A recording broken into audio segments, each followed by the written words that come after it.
My name is Nariba Shepherd. And this is Justin Arnett Graham. And this is Terms of Service. We did it! Yeah, the first time was a wreck. No, we were doing our best. We tried. Numerous times, but we got there. That's awesome. How are you this morning? Because it is this morning. Yes. I'm good. I woke up in a panic at 5 a.m., so, your girl is woke. And I also needed to make treats for us because, we had an early start. This is very true. But we're here now. Yes. And this is exciting. Yes. Because we have another guest. Yes. Hello. Hi, y'all. It's Linzo the Heartthrob. Okay, come with it. Okay. Early in the morning. Yes. How you doing today? I'm feeling great, feeling fun, feeling fine. Awesome. The 3 Fs. Fun, fine. What was the last F? It was great, but... Great, okay. It's fine. It's early. We're trying. We're going to make it happen. We're going to get there. So, but let's start this off appropriately. When is your birthday? April 2nd. That's my sister's birthday. So I'm an Aries. Hi, what's up? I'm very excited about this. Hi. Aries. I'm very excited that you're an April Aries. There's a distinct difference. Very distinct. That's teach why. Me. Okay, so that's why we get to claim Rihanna, because even though she's a Pisces, she has an Aries moon, and that just means that you're ready to continuously burn things to the ground and not give a shit about it, because we compartmentalize a lot to make it through our lives. Compartmentalize and organize, and then if we're on top of it, we are unstoppable. Yes, but if we are not, it's a train wreck. Like, you see how Rihanna stopped making music in order to do all of these other ventures? Yeah, that's called being on fucking top of it. Other people may criticize it and be like, well, where's the music? I'm like, no. Well, she's given us clothes. She's given us makeup. She's giving us skincare. We have anti still. Yeah, this we're still riding on that. Very, very true. And then also, I will say, on the opposite side of not having it together, it just reminds me of a very close family member that I might have grown up in the same house with that shares the same birthday as you. Hey. So there is also that. So no, I get it. So, my dear, give us a little background. We know that you're an Aries. What else? What's up? So I am a dancer. I'm a professional dancer, professional exotic dancer, burlesque dancer. Okay. I love curating for the Black LGBTQ community of Chicago. Yes, prioritizing us and fun, safe, happy spaces. Yes. I do social media consulting for young Black businesses in the city, usually queer businesses as well. Wonderful. And also a wardrobe stylist. Hell yes. Okay. Boop, boop. Okay. So, a woman of many hats. A woman of many hats. And around last year, I decided to prioritize the decriminalization of sex work throughout the state of Illinois, primarily the city of Chicago. Okay. Just something that I realized became a priority. Well, has always been a priority, but should be more of a priority while we talk about what we want to see in the type of government that we're living in, and what we want to see become more accessible for people. Sex workers are a very vulnerable labor class, and it's a labor class that is technically outlawed. So that just makes room for more vulnerability, for things to happen to them instead of things to be able to happen for them. So Well said. Yes, So, last year I raised $60,000 to be able to redistribute that to sex workers, and that was Holy crap. all right. Okay. That is. What's your rising sign? Because I'm trying to get that together. Taurus rising. Is Yes. the earth rising? I'm a Virgo rising. I get it. It's the only thing holding me down. I mean, let me take that back. Holding me together. Yeah. Yes, because Virgos are extremely organized. I mean, I wish that I got that one, but it's rough. It's like organized, but procrastination to the max. But anyway, let's get back to the fact that you raised mad dollar bills to be redistributed Dollar bills, y'all. within the community. And when I say I mostly mean the community did, because all I really did was write why people should do it and put up the GoFundMe and streamlined a way for that to be immediately redistributed to people. For sure.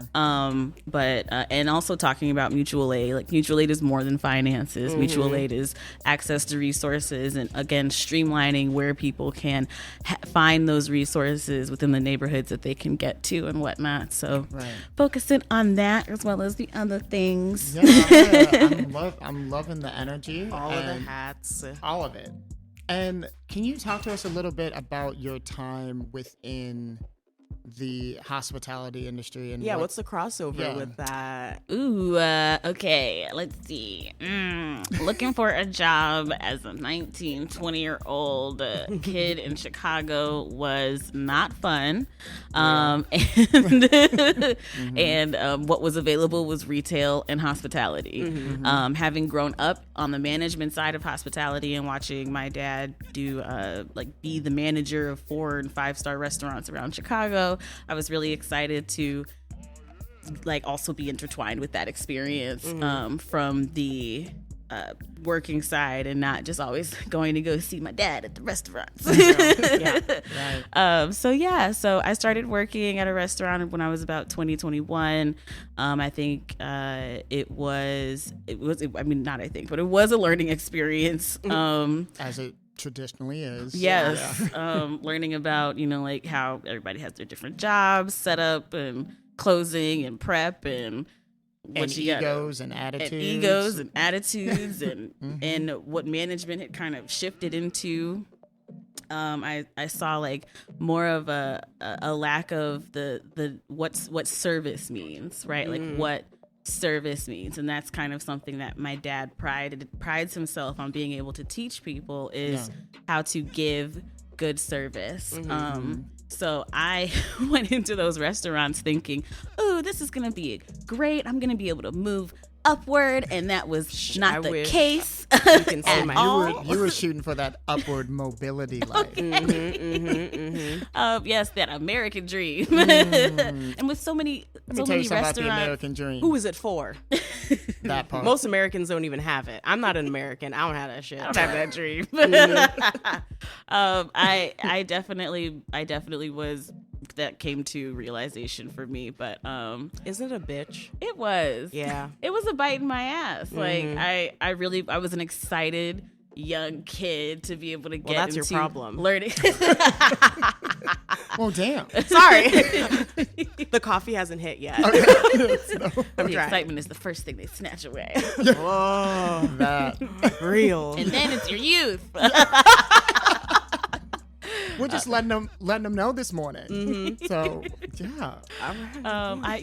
I always wanted to learn how to be a bartender and apprentice under a bartender. And same. I was already making drinks. I was making drinks in high school and having fun with eggnog and whiskey. Listen, in Trinidad, as soon as you are 8 or 9, you are officially a bartender at family gatherings. Period. It's like, hey, Nariba, go get me a rum and coke. That's it. I was bartending since I was 9.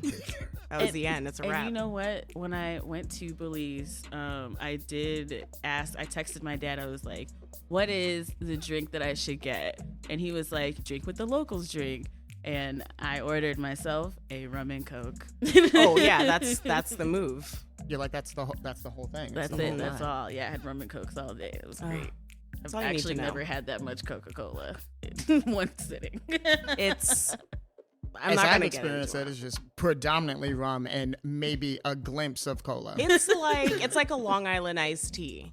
People think there's tea in it, but that's just a splash of Coke to make all the alcohol look like tea. Yeah, it's the color. Yeah. It's nice. Not the Coke was added for coloring. That's it. They're just you're not supposed to taste it. No. But you're going to feel everything else that's in here.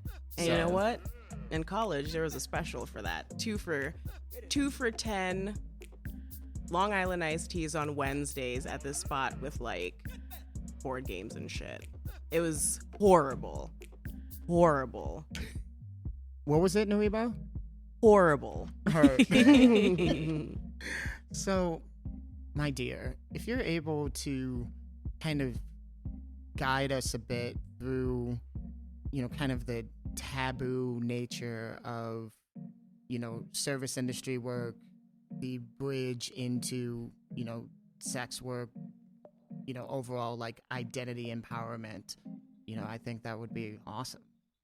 Yeah. So one of my other restaurant jobs was in Logan Square. So that was a central place for entertainment, drinks, fun, hallway bars.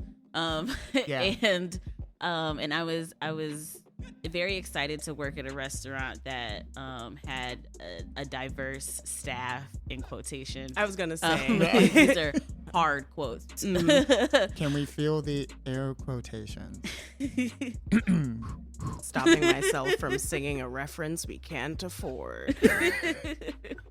And I was having a blast. The bar manager was great. My manager was great. But at that time, I was working a social media consulting job in the mornings. So I would be up at 8 a.m., work until 2 p.m., and then shower, get ready, and walk to the restaurant to work night shift. And that was like just enough to keep my bills paid. So one night, one of my coworkers does a lip sync, or they did like a lip sync what's it called? A lip sync battle. And I was like, ooh, well, I love to perform. Why not? And I made time and I went. And Aries, no. The stage, I'll be there yesterday. It's always calling. The stage is always calling. So you might as well pick up. Exactly. So. Let me just do my makeup in the bathroom. But yeah, so I went and performed, and it was great. I won.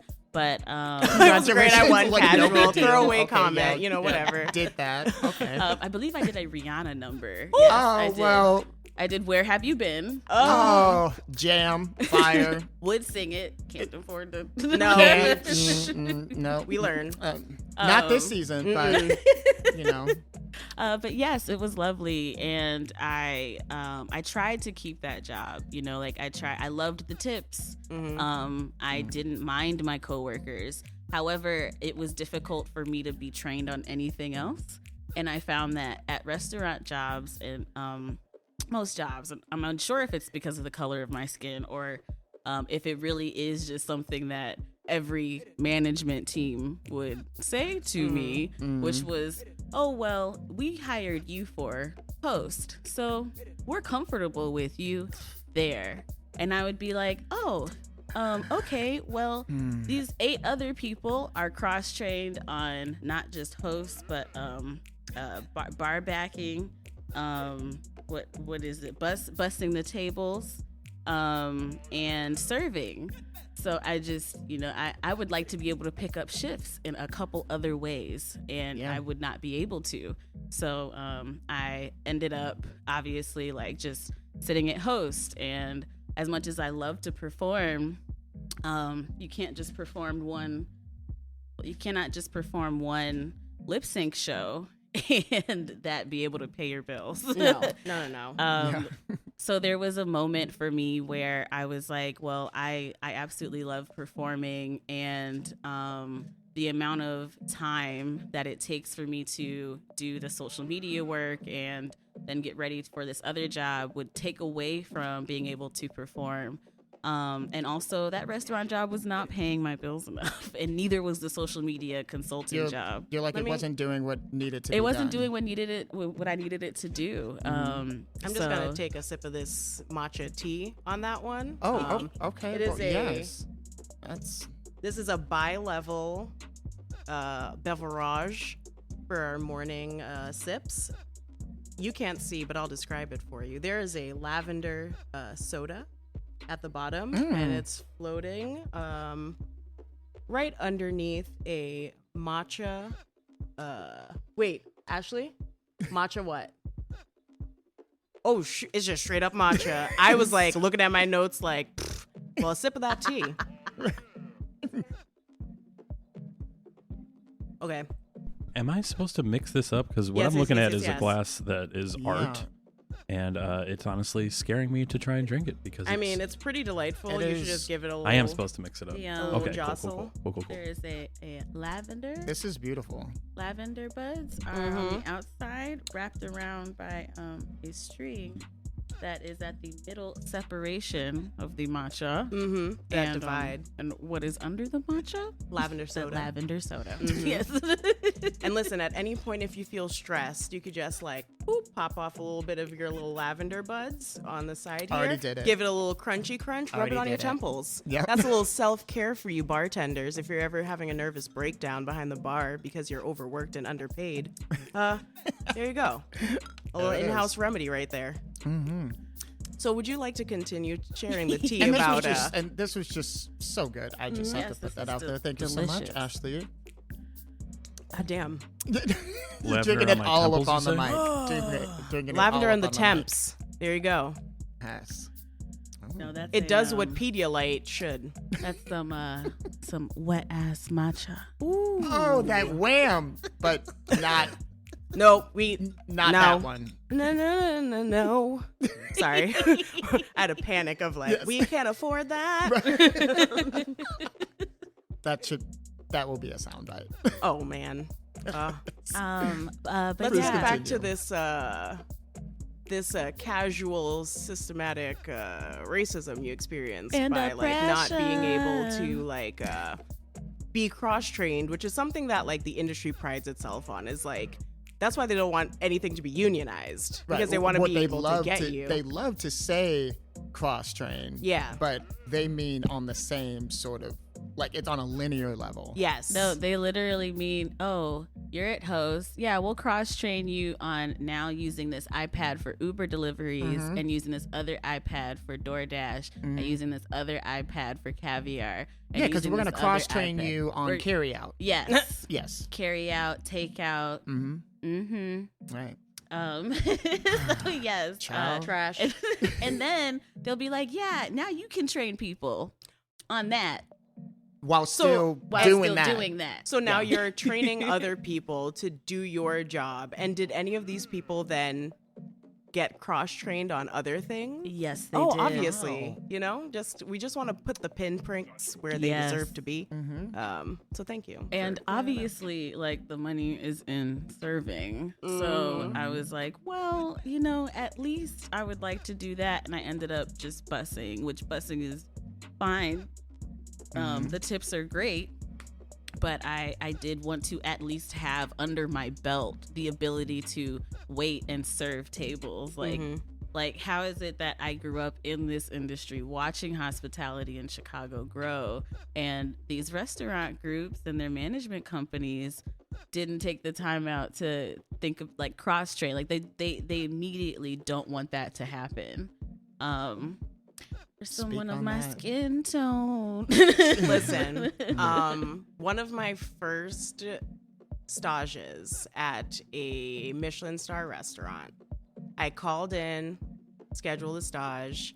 I was like, my name's Reba, like, blah, blah, did the whole thing. They're like, okay, cool. And I walked in for my stage. And you know when you see someone, like, put the face to the name? He's like, my name's Reba. And he was like, oh. Listen, since I was a wee child, my only goal in life has been to marry someone with the last name McIntyre and then become more famous than Reba McIntyre. But I'm willing to just like come for Emma Watson instead, because I am 1 hour and 45 minutes older than that bitch. And I think I can do it. Well, I personally believe in you. I believe in you. Emma Watson, nothing personal. You're probably not going to hear this, but like, I'm coming. You know, once you hit that ring with Monsieur McIntyre, I will do the PR. So this is a cross-training moment right here. All right. Okay, but with upward mobility. Yes, yes. Okay, so like you weren't getting the same opportunities as the people around you, Right. and you were like, hustle. Well, it wasn't enough. Yeah. It was not enough. Like, I had bills to pay. It was not enough. And even though I had put my faith in an industry that I thought would be able to just give the simplistic notion of cross training, even so that I could go to another restaurant or have another opportunity to be able to streamline money at a 9 to 5, that was just not happening. And I have been in the sex industry for several years. So around the same time that I got my first restaurant job, I was already starting as a professional companion. So that's about 2021, right? And I stopped doing professional companionship because I had a civilian job and I was able to keep civilian jobs. But for one reason or another, them jobs just don't work out. And the fail-safe is sex work for me. And the sex industry is there. It's also extremely prominent in restaurants. So as I'm working these host jobs and also performing, I am being approached. And you are meeting people. Meeting the peeps, the the happenings. All right. And all types of, all types of people go to restaurants. So everybody. Everybody is at a restaurant. Everybody. It's a food social club. We love that. So I was, I had this like revelation around 23. So it was like, a few years ago, that I would go back into professional companionship because I'm also like being sexualized in these restaurants working as a host. Like there are people that are coming in and looking at me and looking to me for some type of flirty give back. Also, can we just go ahead and pause on that specific example right there? Because there is a particular, standard of dress between male hosts and female hosts. Yes. And that's real. I was not able to wear crop tops, and then no skirts or shorts that didn't go past my middle finger. And I was like, not high school, I'm in public school right now. I didn't even know those rules exist. I'm in the back, like, I want to find a dishwashing shirt that fits because the chef jackets are too thick. Oh, and then that's the other thing. I would have been willing to do a freaking dishwashing job and not talk to anybody. But I have You'll find that you'll talk to a lot of people being in the dish pit, though. You be a therapist. In the whole place. Oh my gosh, no. Not with soapy water. I have eczema, and when I did work at a sort of like kitschy little restaurant, not even a restaurant, something downtown, where people can get, some quinoa and leave.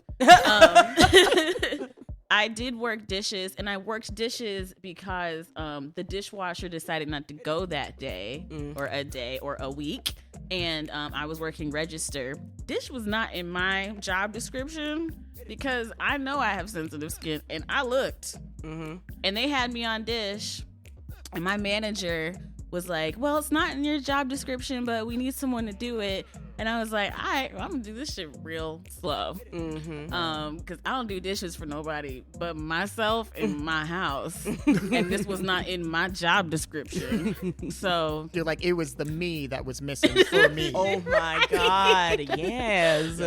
So I'm doing the dishes and my skin will break out. So yeah, going forward in the restaurant industry, I was like, well, I'm not going to apply for dishwashing jobs because then I'm going to have to afford a dermatologist consistently. And my skin is flawless. Y'all got me fucked up.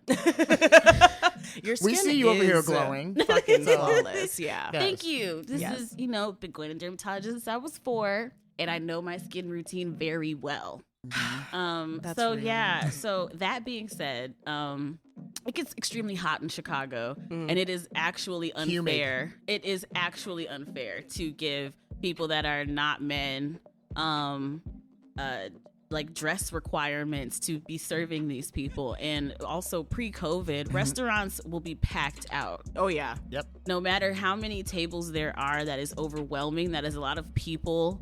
And everyone is moving so quickly. So to not be able to know that the bartender, who's a guy, can wear, like a tank top and some jeans. Or I'm curious as to where you're working, where the guys are wearing, That's what I'm saying. tank What tops about them and crop armpits? tops. But I Damn mean, I know that they're armpits. out there.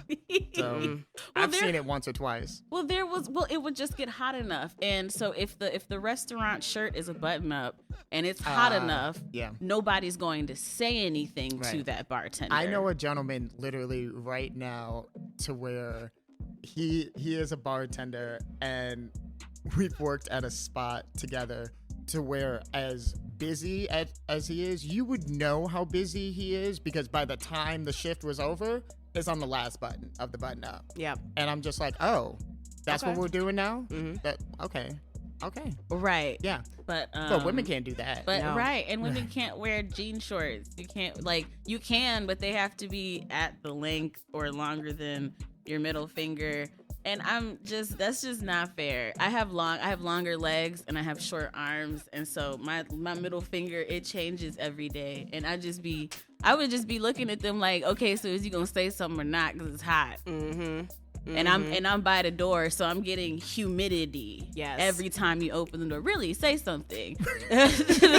I'll go home. It's not an issue. I will go home today. You're like, let me tell you something. I show up so I can leave. Yes. So I show up so I can get the fuck out. you're like, I might have arrived, but I have checked out. Oh yes, especially when it was hot outside. Oh, and then this other thing that just was like a pet peeve of mine. I think this was the last straw in the restaurant industry for me.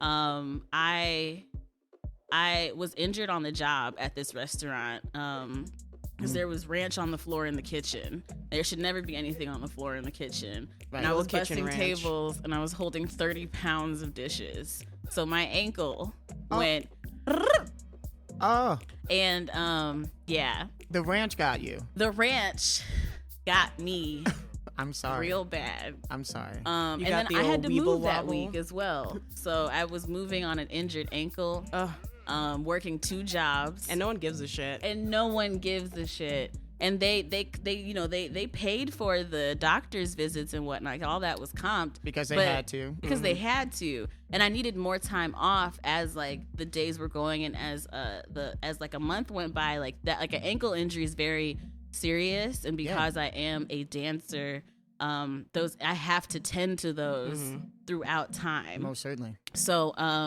they had told me at one point that my sick days were up.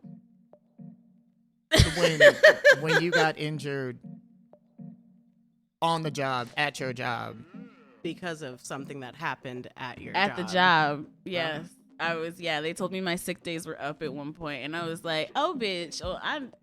And then I was called. I was called for a job to host the stage at Pitchfork for Queen Key. Oh. And that was a woman-produced stage by Babes Only, and I was going to host. I had hosted an event with Queen Key there before, and I was going to get paid, and nobody would cover my shift. That sounds like I'm sick to me. Nobody would cover my shift, and I was like, and I couldn't pick up anybody else's shift or trade them something because I'm not cross-trained. That sounds like... So that was the last straw. I was like, I missed out on an opportunity, and I could have at least been able to offer more to my coworkers so that I could have taken up. Like, jobs are not supposed to keep you there to slave you. They're Right, supposed because to help you should not be beholden to your position at a job. Like, it's something that you do, so therefore you can make a certain amount of money. Exactly. But when it starts like impugning your ability for you to make additional money, it's like, well, Oh, no. And you're not even cross training me so that I can make additional money and show you that this job would mean something to me if y'all gave a damn and trained me on something else. It's hard for you to put energy into something if there is no place for you to grow. If you have no incentive to continue to come back there outside of a paycheck, then you're not like moving yourself towards what you want to be, and instead being held still by the fact that no one wants to like move on from their position because they're getting paid. Because it's not a journey, it's a consistent destination. Exactly. You're like, okay, this is what we're doing and every damn day. No one who's trained on other things wants to work host. I mean, let me okay. So as like being the chef, I would have worked anything because I just was like, what's it like out there in the front? Tell me, like, on Sundays sometimes I would like bartend for brunch to feel fancy, but like my roommate now was the bartender then, and she would just let me do mimosas. She's like, you're just pouring orange juice and bubbles. Like, we don't have time for anything additional. But dishwashing was my shit. That was my favorite. But yeah, it's like people don't want to give you enough information so that you understand or can do the things that they can do, because that's like fear of them losing their destination, you know? So I get it. Like, I've definitely had to leave places because I'm like, there's nowhere for me to go from here. Right. Yeah. And I said this in the beginning in our first episode that like, it was easier for me because I'm the right kind of Black person. But like, you know, it's really frustrating watching it happen on a managerial level. Yes. But you can't say anything because then they're like, well, are you making it a thing? Like, are you making it about race? Are you making it about and like, my answer misogyny? is always yes, I am. Yes, the fuck I am. Like here. Because you are doing that. And also, like, my personality type, Aries, I don't read passive aggression as passive. I read passive as active, because you are actively being aggressive in some form to me. And there's just something in my brain that does not read passive as like, I can let this slide. So that's really how I operate. And then there's, you know, there was just, that was the last straw, period. And there was too much going on in my life for them to be playing in my face like that. And even trying to find another job because I didn't have experience in other things, I could not pick up another serving job. Yeah. So now I'm going up against, in the middle of hot Chicago summer, other trained hosts. They don't, like, restaurants didn't need hosts in the middle of the summer. No. They've got hosts. Of anything, they have that on rotation. Right. So I was like, well, I loved performing, and I would love to see if I can segue my escorting and professional companionship into me being able to perform. That's safer for me. That's safer because I when I walk in a room, people I'm striking. They may not, I'm not recognize me, but I'm a striking person. So it makes me feel safer to be able to step on stage and possibly gain clients from that. I also thrive in one-on-one spaces. So the sociality of hospitality comes through in performing as well. You see your customers, you're providing a service. They can also tip if they really enjoy what entertainment they are being provided with. And I found that, well, if I'm going to be working a service job and there's a base price and then tips, why would I be doing hospitality when I can move up in exotic dancing? As well as I still love you broke it down. Just Yeah. Okay. And then there's like, I still enjoy restaurants. I grew up in restaurants. I love sitting at a bar and doing work.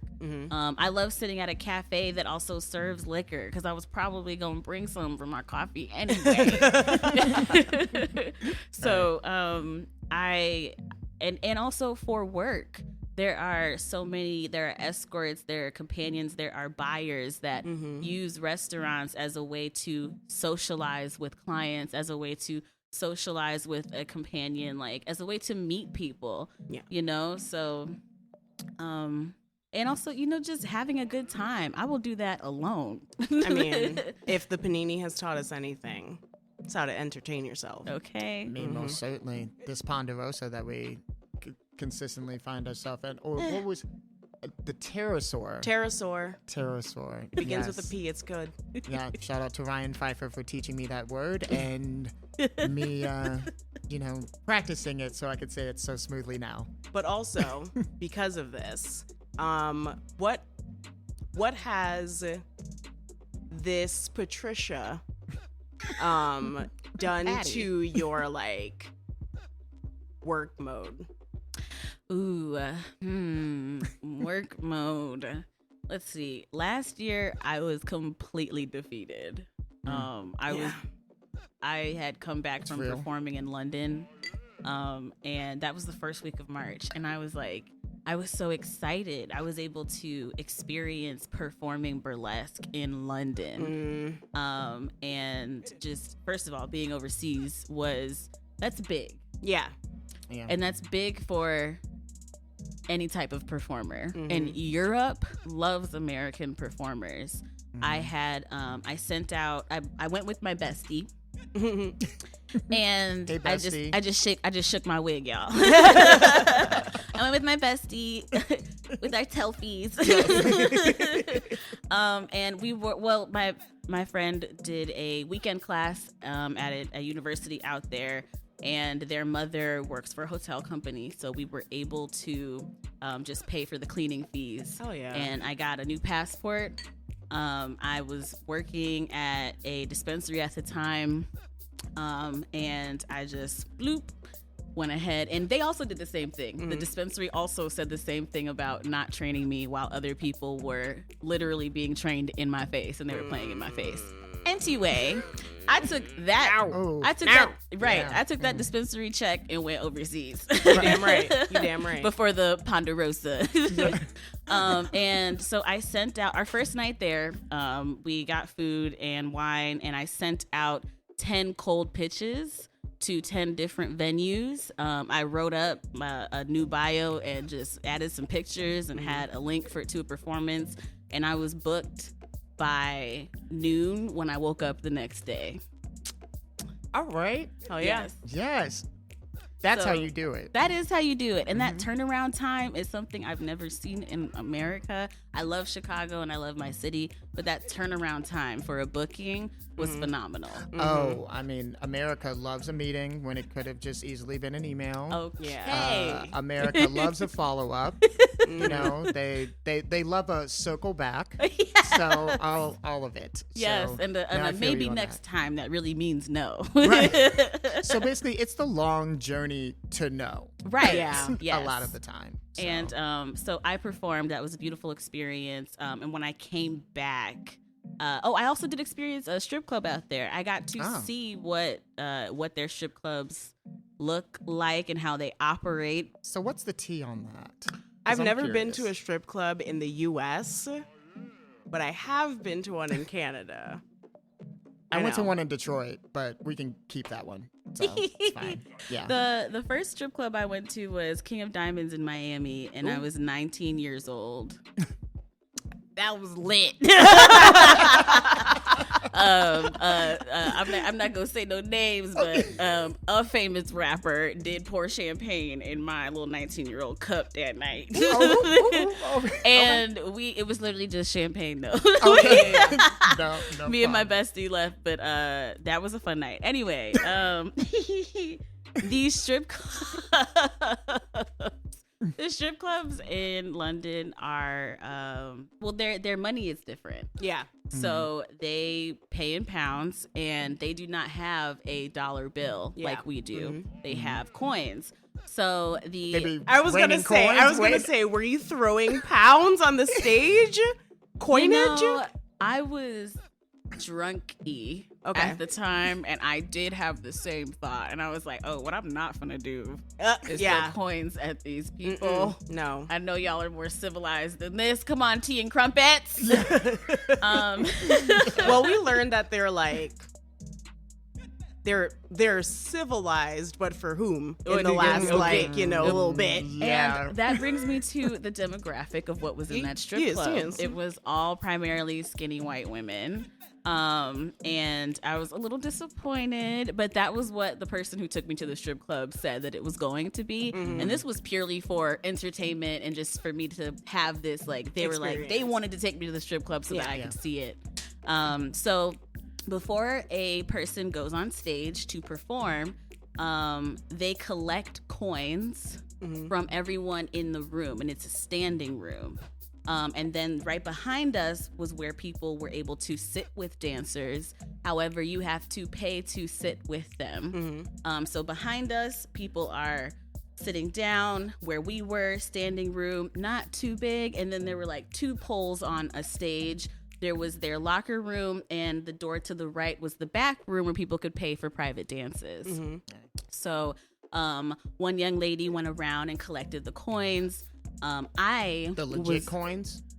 Yes, the little pound coins. I was not someone who was putting money in there because my date did.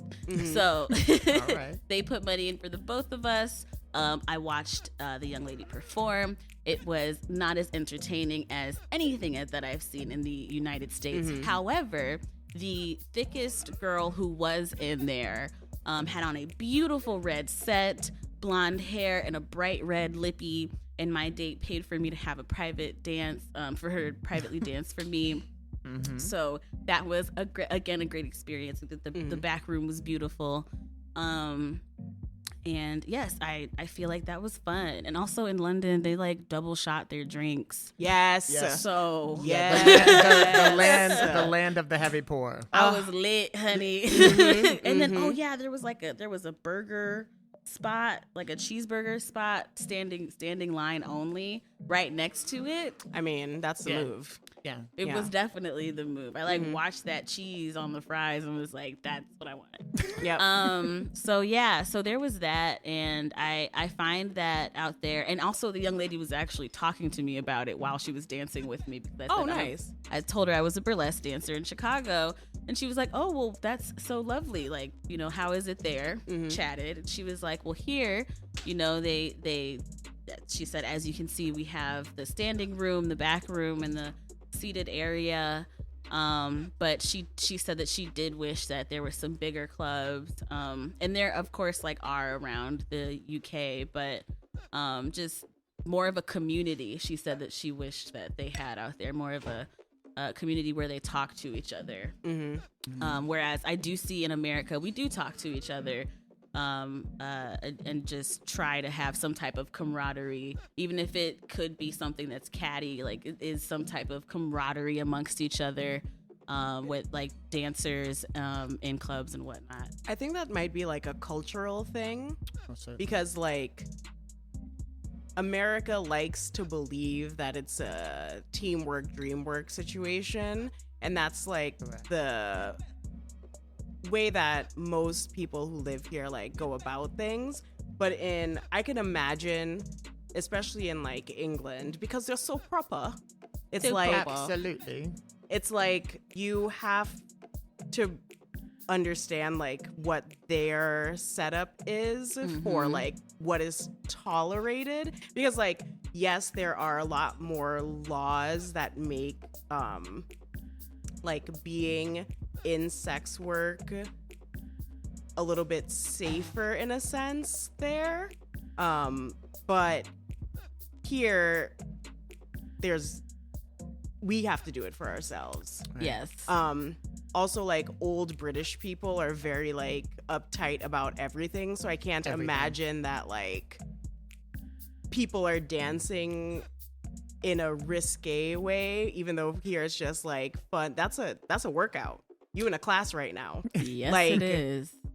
I feel like they have to cater to like what is there. They do, yes. Old white guys, and that's exactly what my date was describing, was that there's not that they don't usually stray from the thin white person, and there are different nationalities of white people there, yes, but they are not different body types. Do you believe that those body types, when they are presented, are fetishized?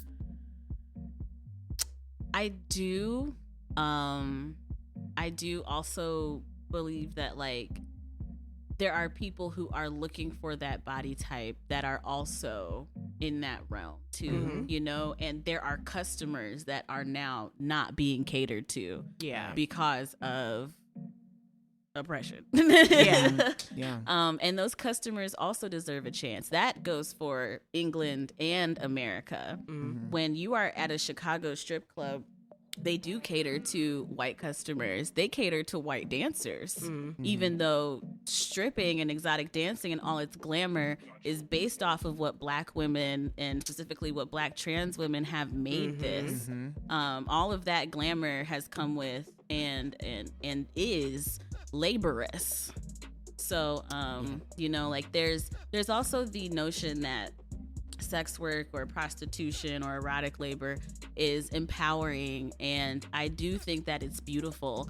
I think that it's I love burlesque. I love exotic dancing, but this is a job, and it is an outlawed job. So there's more vulnerability to navigate, and therefore the most vulnerable are affected by not being able to even have the opportunity or less opportunity to gain more, whether it be working in a club here or working a club overseas. Like the fact that I didn't see, there was no one who was even tan in that dressing, like coming out of the dressing room. So and in Chicago, there will be dancers of all different colors, but like Chicago has people of all different colors. And I will say that sex work over there is, they know what's happening. They essentially do not care. But their government has the similar restrictions and prostitution laws as here in America, because, you know, Western countries love to be twinning when it comes to how they can oppress their people. You damn right. Oh, classic. Yes. Classic oppression. But yeah, also like, so coming back from that and coming back from an international performance like that, and coming back to a pandemic, an immediate lockdown broke my heart. I felt like that was the jolt that I needed to be able to come back to Chicago and have consistent bookings in burlesque and exotic dancing. Because again, I'm navigating in these clubs where they don't want to give opportunity to people that look like me or are built like me, and they will, but you will face more discrimination, and you may just not work as long at that club, and then go to another one and see the same thing happen. And so that's difficult to navigate. Whereas with burlesque venues, it's something where it's people pay. Well, everybody pays before they go into any club. You damn right. Strip or burlesque venue. But with burlesque venues, it's more body types are accepted. It's slow moving compared to stripping at a strip club. However, burlesque performers do also work at strip clubs, and you can perform burlesque at strip clubs. But yeah, so, you know, 'cause it's essentially two different types of stripping. And one has feathers and jewels and slow moving and props. And the other one is the pole, athleticism, and high-heeled stilettos that are also required to be worn on the floor. Yeah. So there's that. Yeah. And I'm navigating being able to feel like I can see myself in a burlesque venue, but then breaking into getting booked at burlesque venues, breaking into that type of networking field, and seeing how trying to make that more accessible for other people that look like me and also want to perform and are just not thin white or thin non-black people. I do find that there are different burlesque venues or bars and restaurants that host burlesque nights, but the person who's booking them is a thin white woman. And so they are going to automatically book thin white women. And you may see a plus size, dark skinned, beautiful out of town performer because that's a feature. Yeah. You know, they want that type of glamour, but they're ignoring those that are here and that are also up and coming and even established. Yeah. So there's that type of navigation, and that also was in my head. That is where I wanted to be able to gain clients the safest, right? And because I get to not only be myself and perform, but it's almost like this is a sample of what an experience and what a companion professional night with at least a heartthrob would look like. Don't want to speak for everyone. I would just like to take a quick moment and really thank you for just the tone of this conversation, because I feel like the aspect of, you know, talking about sex work in connection to the hospitality industry, the hospitality spectrum, can always feel like it's a bit gossipy. But it's like, as I'm sitting here, I'm just learning so much, and damn, you know, thank you. For real. Yeah. And also on top of that, like, I've heard, you know, all of these educational items that you have mentioned, but specifically, like, it's just like, how are you doing, you specifically, in the work that you're a part of now? Crisp. Yes. I will say, specifically a year after lockdown and quarantine began, I am mentally I'm great when it comes to booking. That is another realm. I have leaned in more towards drag, and I have loved drag. I've been winning lip sync competition for a few years now. Sorry. You can find me at your local karaoke bar. Damn right. With the gays. We're here. And I find that booking virtual drag shows has been a great release for me. Again, I feel like I'm able to be accepted in this realm. And I'm given a fighting chance for opportunity, for visibility. And I'm hoping that other people that, you know, also want to take on sensual labor or sensual dancing see that as well, that there are different avenues to be able to find yourself a stage and build it yourself. For even like not knowing if I was going to get booked or not knowing if I was going to land an audition, I have already been dancing online on my Instagram for several years now. So as soon as Instagram stories were a thing, it was dancing and just having fun. And I will always find fun in dancing. I will say, like, booking clients is difficult. Clients want like for escorting or a companion, professional companionship, like that is it's difficult. People want specifics, and then they don't want to pay rates. People, you know, like, people are older white men are rude. And Shocking. I wish that more of my clients were not. I wish that I could cater to more, and I can. But it's difficult to still garner that audience, for people to understand that they can reach out to me for that. This is not a play, but it's more so just like even on like as like using escort websites to garner clients or avenues that I have in networking, it is more difficult right now than it was a couple years ago. Yeah. I'm finding that I find solace in talking to other colleagues in this realm and in this field, other sexual laborers. Like, it's just something that we can understand together, and we can find camaraderie together, and we can like, we talk about how much we're getting paid. Yeah. We talk about rates. Because, okay, and that's like a thing that they teach you not to talk about in like every job ever, because they don't want you to know how much you're potentially worth. Exactly. And I think that, like, when, especially like talking about being available, but not necessarily being what someone wants to pay for, it's like, I think that people don't understand that this is you're like work. It's not just like, oh, I'm doing this because it's easy. Nah, you give yourself a blowjob, and then, or wait, no, take that. Let me take that back. you know what I mean, though. Like, you give yourself a snuggle. Oh, I wish I could do that.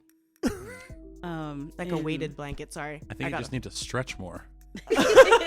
Yeah, because you most certainly can't do that if you. I mean, I guess. But I'm saying, if you commit to the try, you can do anything. Get out of here with the try. We're doing it.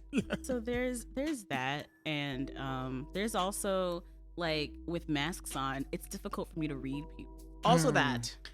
Again, I thrive in one-on-one spaces. So going to a bar and just sitting, looking fine, grabbing a drink. Oh, I listened to you touch on this. Go forward. And just chilling, having a good time. But the masks are making it difficult for me to read if somebody is trying to get to know me. And recently I was at a restaurant. I was just chilling at a meeting, and then the bartender, I couldn't tell if they were flirting with me or not.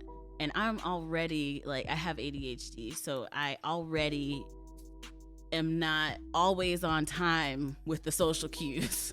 So being able to read people's faces and body language is helpful. As a dancer, it's very helpful. This is how I learn. This bartender is sweet. They were older, not being weird, which is, checkbox. And they made me they made me like a really cool little tequila drink that was not on the menu. And then they gave me a little free glass of rosé, and we love that. I was so happy. And I was like, okay, this is cute. I appreciate this. Checked for a ring, there was no ring. And I was like, all right, this is cute. Appreciate this. Masks are on. Yeah. Can't read a thing. No. And I'm not gonna ask this grown man for his Instagram. Yeah, that's real. And because I was with a friend, they know my real name, so I'm not gonna go by an alias. And again, not gonna ask this grown ass man for his Instagram. Right. Just gonna leave it at that. Just gonna have a great drink at the bar. And it was a delicious tequila mezcal beverage. However, that could have been money that I just missed out. That's what I'm saying. Yeah. And that is another thing, going to a bar. And I know that I'm not the only person experiencing this. So yeah, that has also taken effect.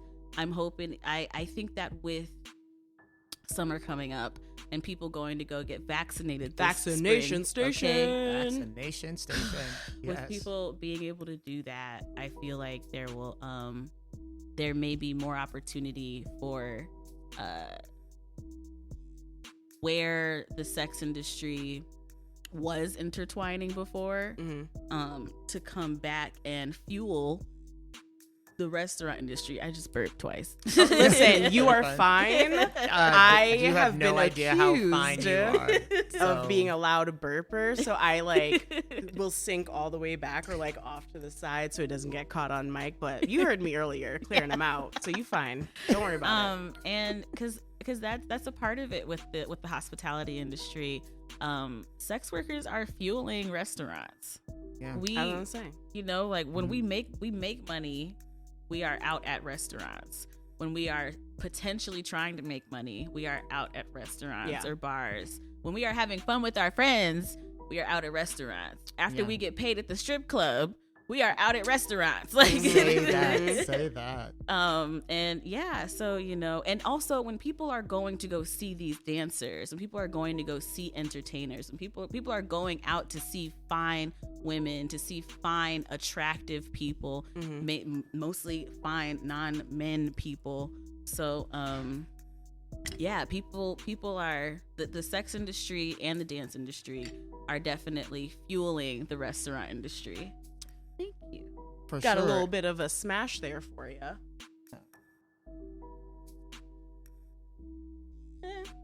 And so as we're wrapping up, I'd really like to hear, you know, how you, as a Black woman, how is it for you, and how has it been to be able to really create and control your own narrative, especially within this field? Because hospitality seems like it's done it for you, and now it seems as if, you know, you're doing it yourself. Yeah, that's amazing. Well, thank you. Of course. I will say that as a Black woman and someone who like operates outside of the gender binary, it is imperative that we all have our own narrative. And that we write down how we feel and reflect, then do not second guess. That's that Aries energy right there. Because like, I think I have been doing that more so as I got into management positions, because I'm ready to say some shit right now all the time. That's like the thing. But if I sit with it and I think about it, I can like think about exactly what I want to say and how I want this to come across. But we also have to make that extra step because we are Black people. Yes. And right. Yeah. And it can that can sometimes keep you from saying how you truly feel, and conveying something at the right time, and when it is necessary. So for me, I feel like the hospitality industry, the restaurant industry, really it gave me so much as a kid. It gave me so much. And it took that shit back. Going like I was able to enjoy my half days after school and go to my dad's restaurant. Like that was extremely fun.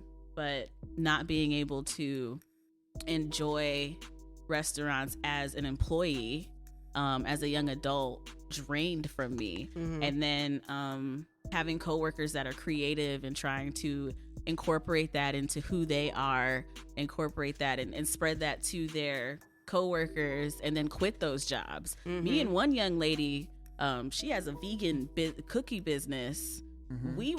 I saw her at the farmer's market. And I had my money that I made from a trick. And I put my money into her. And I was like, hey girl, how you doing? And she was like, oh hey, you know, just doing my thing. And I was like, yeah, I'm so glad we both got out of there. And she was like, yeah, no, fuck that place. Yeah. And now she does that full time. So, hell yeah.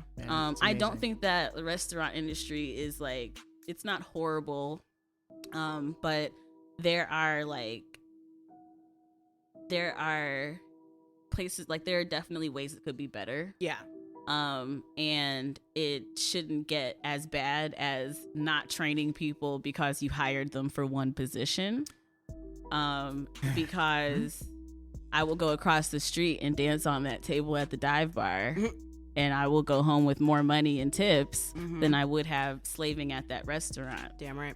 So, just like I will probably be walking out there with more cash than those servers up in there. So, exactly. I mean, let's give a cheers, air cheers. You know, air cheers to that. Air cheers. Yes. With our lovely Blackbird Whiskey Smash Riff featuring the old Ritual Whiskey. And so y'all, are y'all on the internet? Yeah, y'all. Yeah, the interwebs. Have you noticed that there's been like a rise of like people taking pictures with oranges?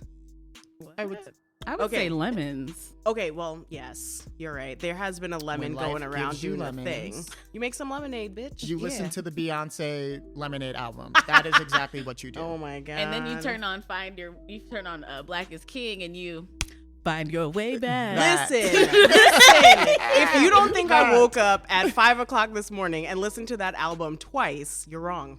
Because I did. Because I had time. But like I was panic awake. I had time. Just like that album, this beverage is a smash hit. Okay. All right. With your $5 Samucha orange in here, tasting delicious. This is delicious. Gonna do a little gulp ASMR here. Oh yeah. It's been a while. No.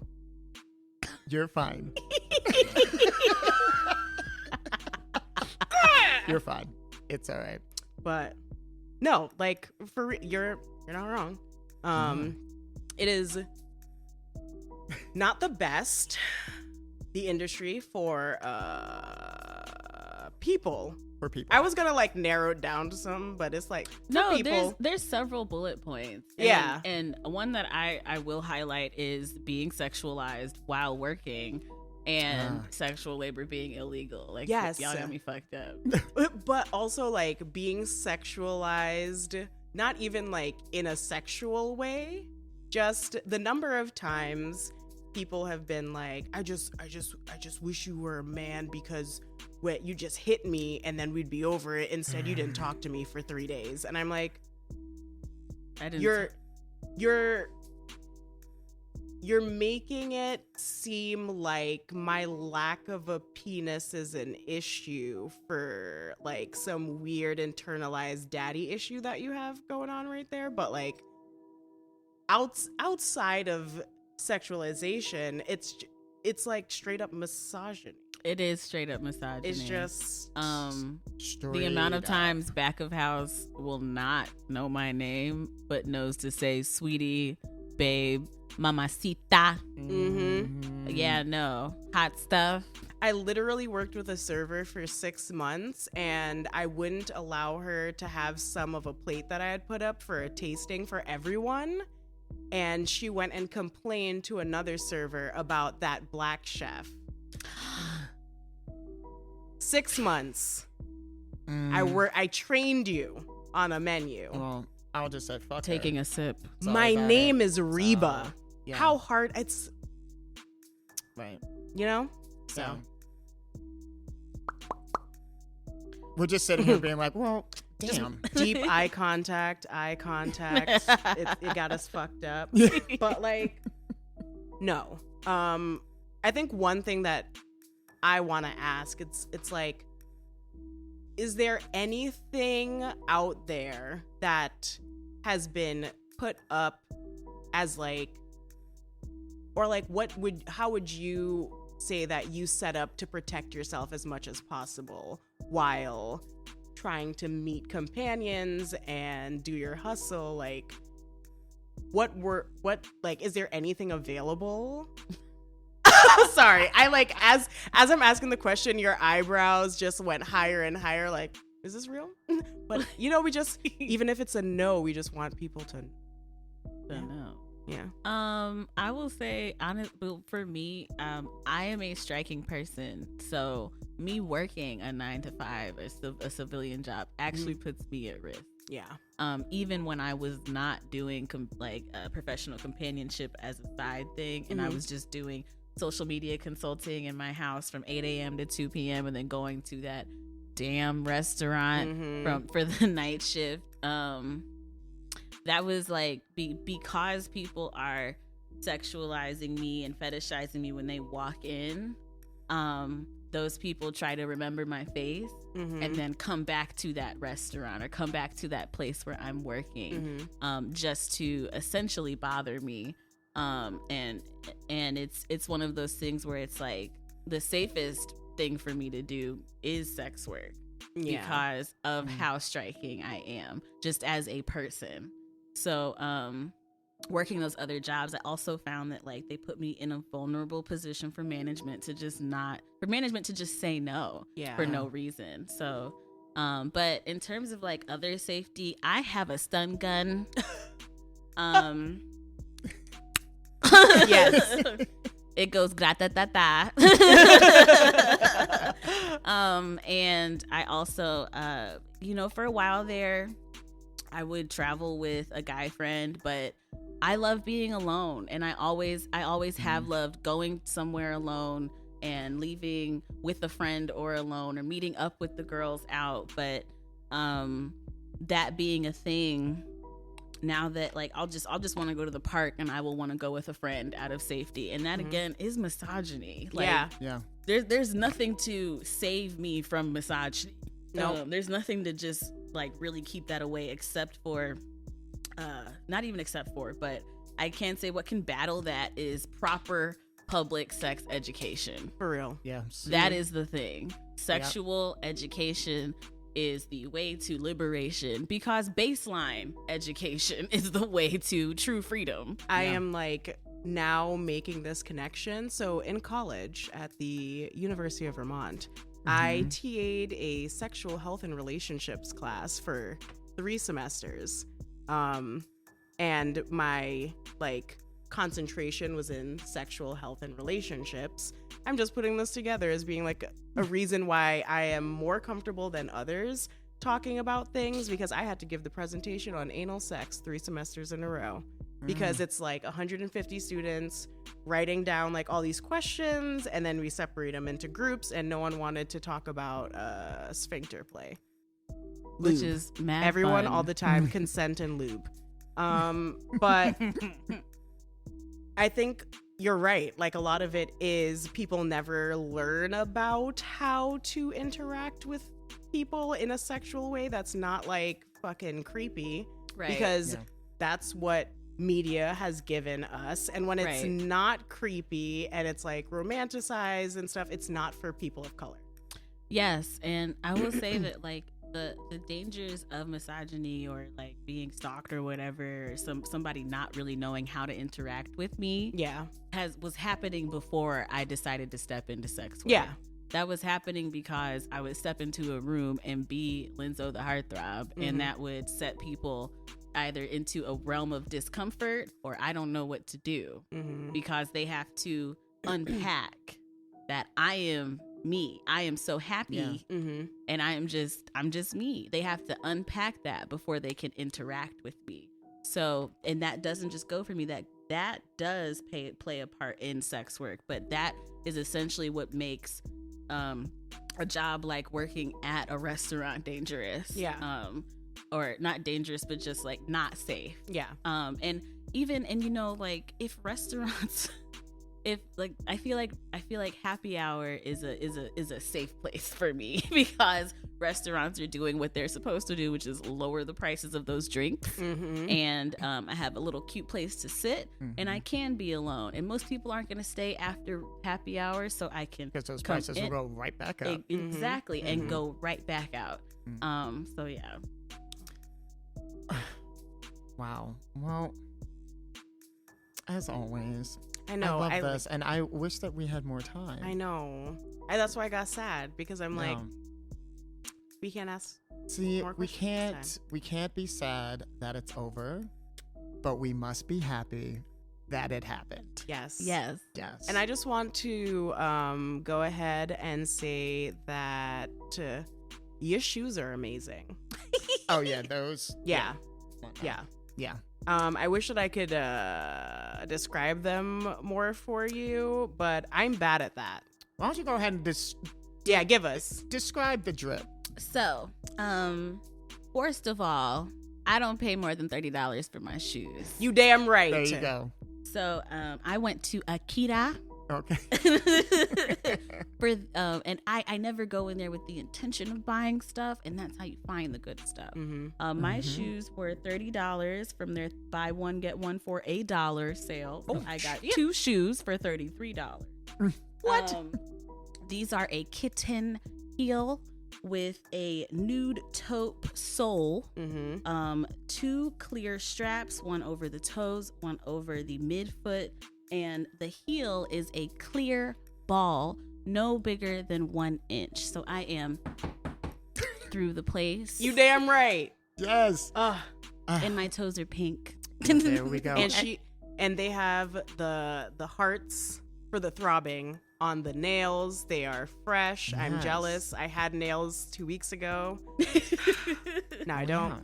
But I want to say thank you so much for coming and doing the damn thing with us today. If you want to let us know how people can find you on the socials. Yes. So everyone can follow my Instagram at Linzo the Heartthrob, LYNZO. The and Heartthrob has 2 T's. My Twitter is Linzo Heartthrob. On Twitch is where I do a bunch of fun live stuff like high makeup shenanigans, unpacking stuff that people's husbands buy for me, which you can actually see the Valentine's Day gifts people's husbands got for me this year on Twitch today. And that is twitch.tv/Linzo the Heartthrob. I'm hoping to put a couple like cute drag shows together there as well. I also am putting together my podcast for the rest of the year, for the rest of my life. It should be starting soon. Got the layout, got everything, and I'm very excited to bring more conversations like this for people who want to listen. Yes. Awesome. Sweet. I know. It's okay. Yeah. Well, this is Justin Arnett Graham, and you can find me on Instagram at whatsbeco, WHATSBECO.